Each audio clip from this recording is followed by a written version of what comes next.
welcome to Adventures in Life. I'm Earl Beecher, your host.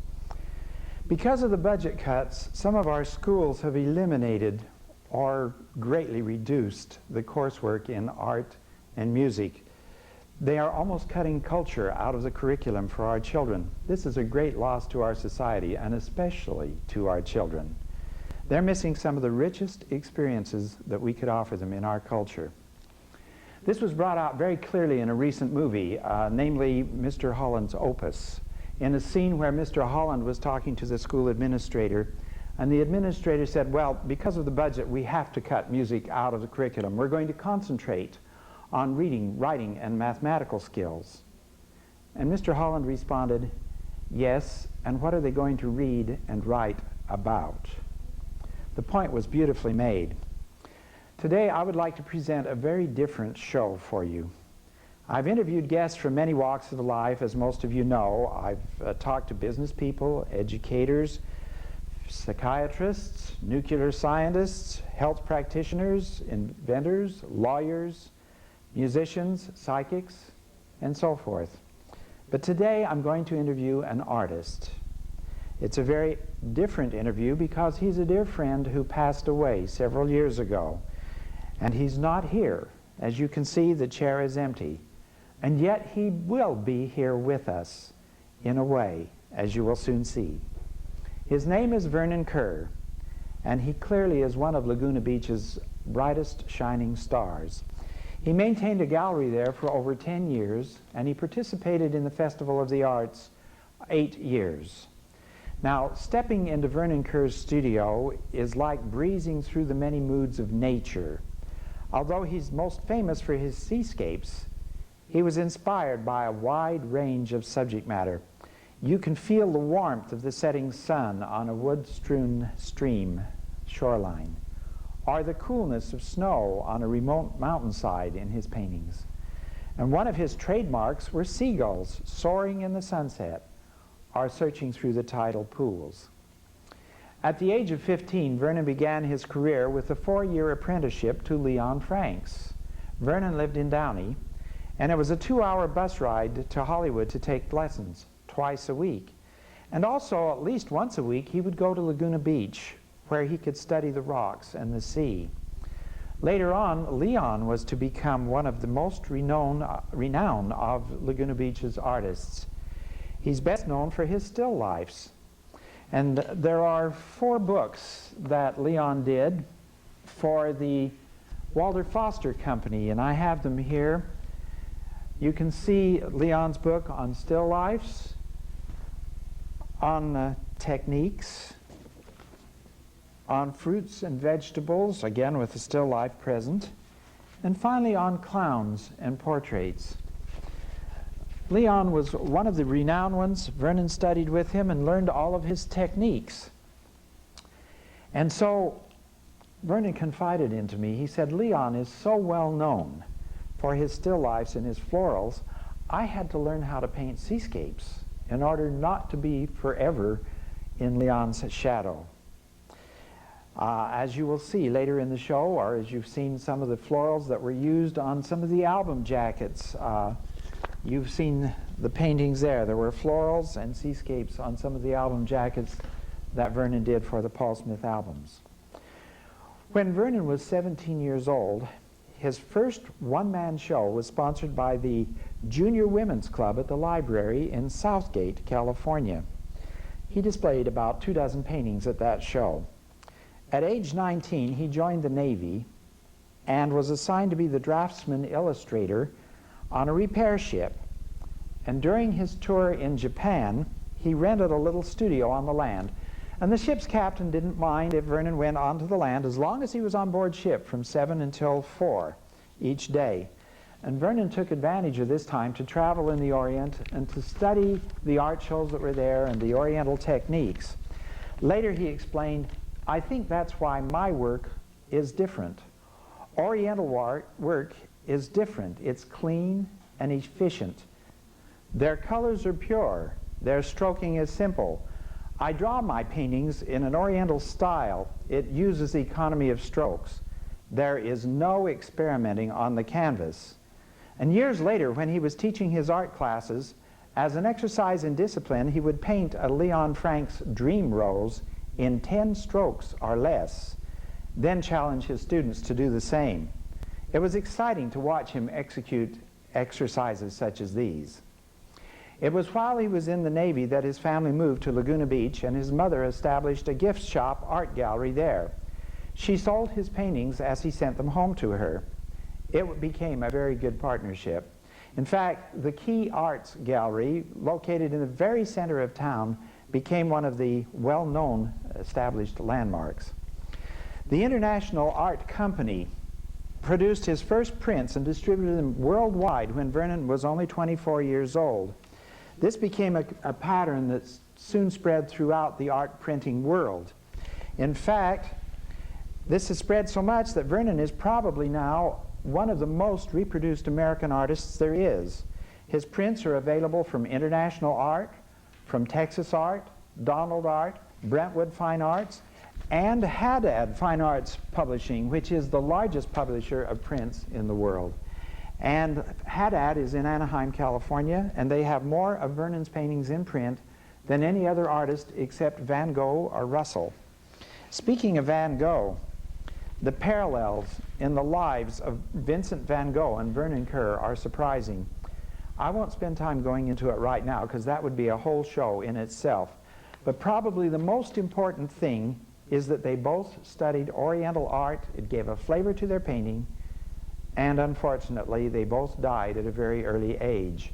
Van Gogh was 37, Vernon was 44.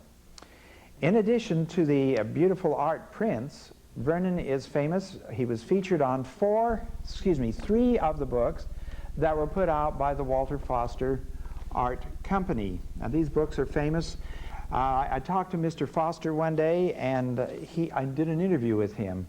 And he said that their books were sold over 3 million copies in 100 countries around the world, and that the Vernon Kerr books were among the best-selling books in their whole catalog. Among these, with Vernon Kerr, there's one in particular that I wanted to call attention to. It's paintings of seascapes by 20 of the world's most famous artists. And at the time that I interviewed Mr. Foster, it was a short while later that I did an interview with Bill Yelland, who owned the famous Yelland Galleries, including the one at the Disneyland Hotel. And Mr. Yelland said something that I thought was very significant. He made a comparison between Vernon Kerr and Frederick Waugh. He said, "I predict that Vernon Kerr will go down in history as the greatest seascape artist of the 20th century, even as Frederick Waugh is now being recognized as the greatest seascape artist of the 19th century." It's interesting, they're both on a page that opens together in one of the Walter Foster books. The paintings that you saw earlier that were used on record album jackets received special notice in Billboard, Cashbox, and one of them, the one with the little tree in the middle of the field, was actually reproduced in full on the cover of Airwaves magazine. I had never seen that kind of publicity come to a record album before, where they were reproducing the cover on the cover of magazines. Vernon finished his career at Laguna Beach with a very special painting. It's the one that you saw at the very opening of the show. The credits ran over it. When he first showed it to me, he said, "Earl, I made this up in my mind. This is an ideal ocean. It's a monographic type of painting, very hard to do." And he said, it was a peaceful place. He said, "It's a religious painting. Can you figure it out?" And I looked at him and I said, "No, what is it?" He said, "Think about it." I entitled it Encounter.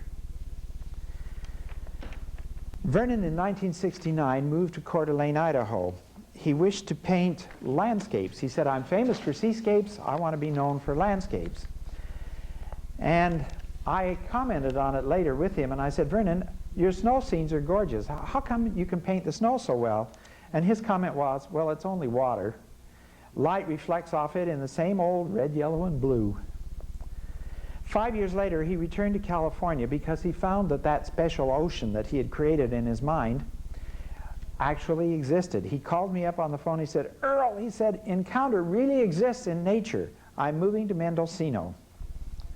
It was that same year that Vernon gave a one-man show at an art gallery sponsored by the classical radio station in town, KFAC. I'm sure many of you fondly remember it.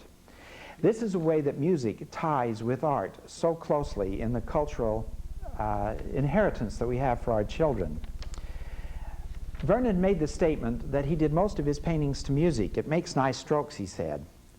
And so the station challenged him. They said, "We will pick 12 pieces of music, and we want you to paint 12 seascapes to this music." And he did.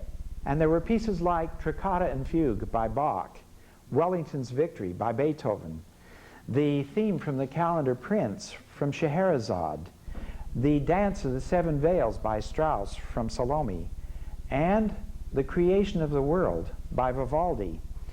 And when it came time for the showing, Vernon and I went in and hung all the paintings in the gallery without putting any names on them. And then we challenged Mr. Princey, Carl Princey, who was the program director, and said, "Come down and see if you can tell us which painting is which." And to the credit of Mr. Princey, he identified every single one of them correctly. I said, "That's quite a compliment that you could do that." He said, "No, it's more of a compliment to the artist that he caught the spirit of the music enough that I could tell which one was which." Now, I would like to pause for a public service announcement, and then I have a very special treat for you. We're going to have Vernon Kerr paint a painting on camera.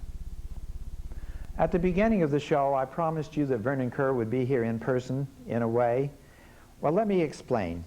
In 1976, KOCE TV in Huntington Beach, Channel 50, produced a special called Showcase on Vernon Kerr, on which he painted a painting on camera. And it's through special permission of the producer of that showcase, namely Mr. Kent Johnson, that I'm able to show you Vernon demonstrating his painting technique in person. Usually I have a black and white sketch, and at this moment I have a color sketch. Let me show you how I go about this. Okay.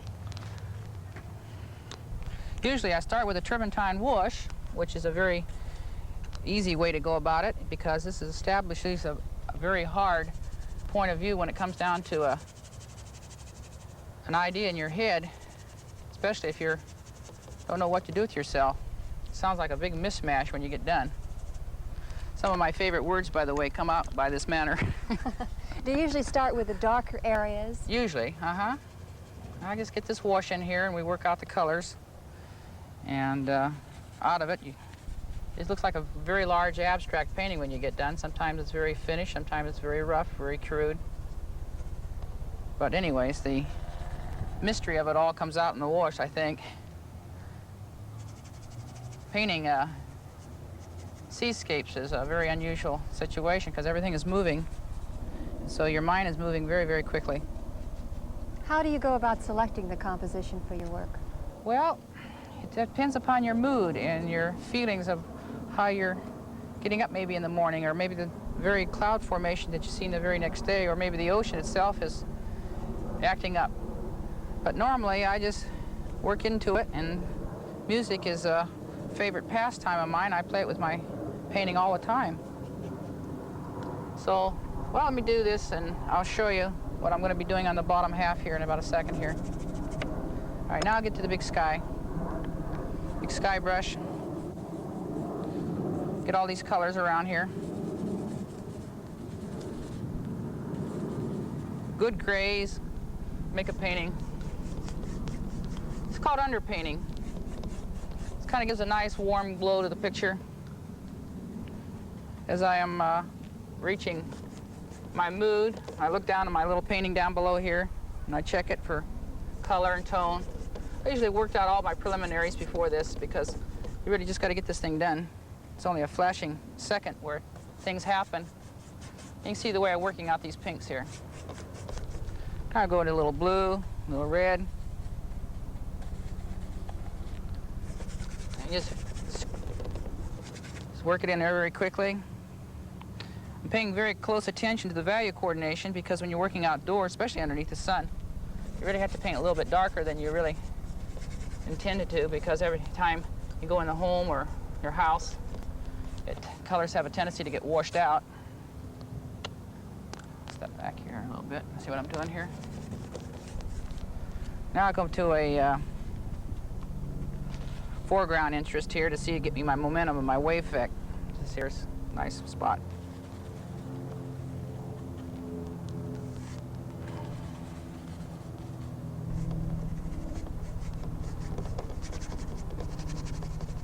It's a little, very much of a light tone of color. Working out the grays.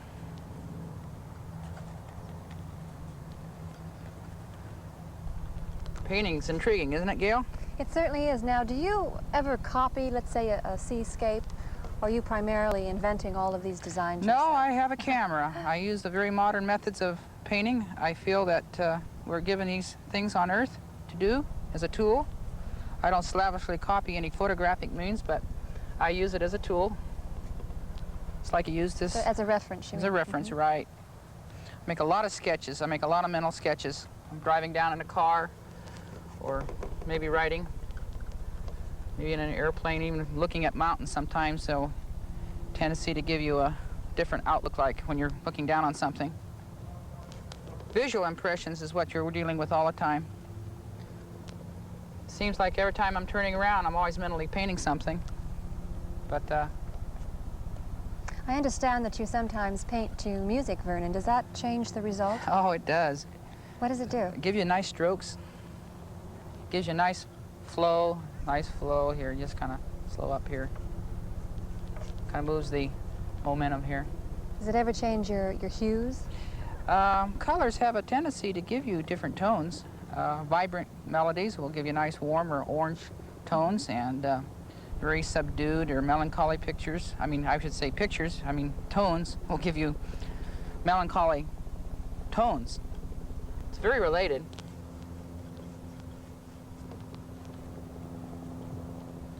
These colors just have to be on there and worked in. So your detail work comes later on. Oh, I paint in 3 different stages. I work with my sketch. I'm working with my impastos right now to build up the textures. And let that dry, and then I come in for the final touches, and I put my highlights on, and I put a few glazes. And glazes are very thin washes of color laid on top of the original color to enhance the tone, to give it a luminosity. Paintings have a tendency to read at different intervals of light, and by working out 3 different stages, you're looking into the light of the painting, and it bounces back and gives a very nice luminous effect. It's like looking through a transparency, and light bounces back and gives you the nice tone. I'll block this darky, and I'll show you how I pop these values out here.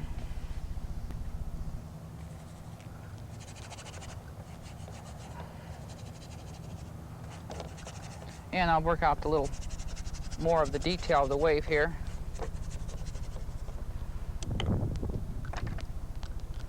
Now here's where a nice bunch of tones will come out. Colors of white foam have many, many, many shades of red, yellow, and blue. So I work out a kind of a grayish, greeny tone. And then I work out a little pink here, because we're working with a very soft hue.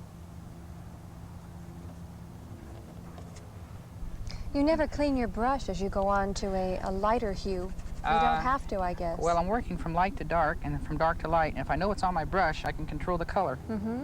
Because I'm working clear around the color wheel. But I do clean my brush quite a bit. Being that this is a sort of a demonstration and it's not taking too long, I'm going to try to slow up a little bit to give you what I really do. This is just a preliminary on my methods, just to give you an undertoning and painting. This is what I do when I'm starting.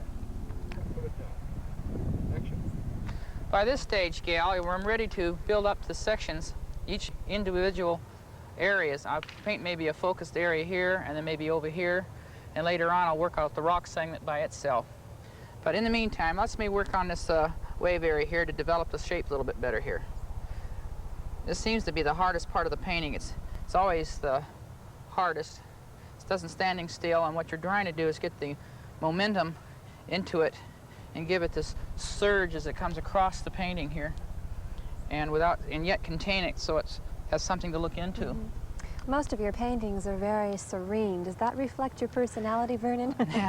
Not necessarily. It's sort of maybe opposite of my personality. It kind of calms me down. But I have some unusual colors that I stick with, and maybe I'm going through my blue period or green period or whatever you call it. But I like certain colors. Right now I seem to be going from turquoise to orange. Yeah. After a painting has been completed, have you ever decided to go back and change the hue? Sometimes I can just take the painting and throw it out and start a new one. Working out the details is probably the crucial point, because what you're trying to do is actually simplifying the details. Shape is what I'm trying to say here on this particular one here. Okay, we'll take a minute break here, and we'll go back and we'll finish it.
Oh.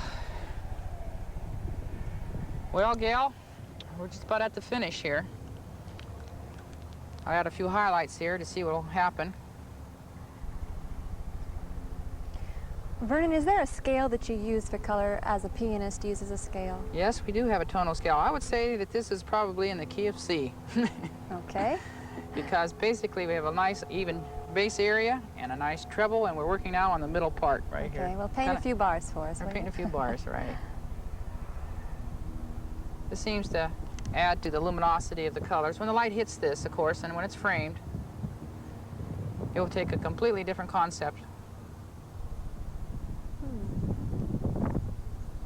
This painting had a little tendency to dry now since I was working on it. And now it's just tacky enough where these highlights are being peeled off.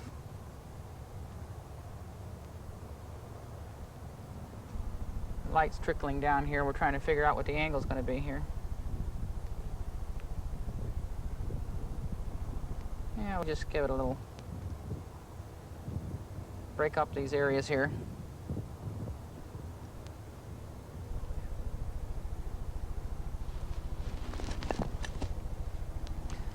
And of course, you know what makes a painting valuable. We'll just put the signature on. Of course. Are you pretty touchy about the frames that go on your paintings, Vernon? Well, I'm very touchy, and I usually have a custom framer, and I try to measure out the picture according to the size of the picture. But anyways, let me get the signature on here.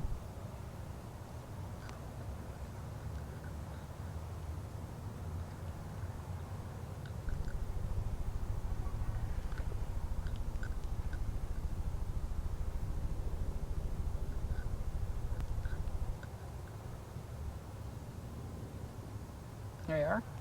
Very nice. Welcome back. By means of footage that's been provided to us through the facilities of KYOU at Rancho Santiago College, I'm going to give you another treat. We're going to spend the rest of the time watching some of the paintings that Vernon has done and listening to the music of Paul Smith until our time runs out.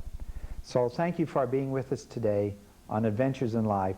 Sit back, relax, and enjoy.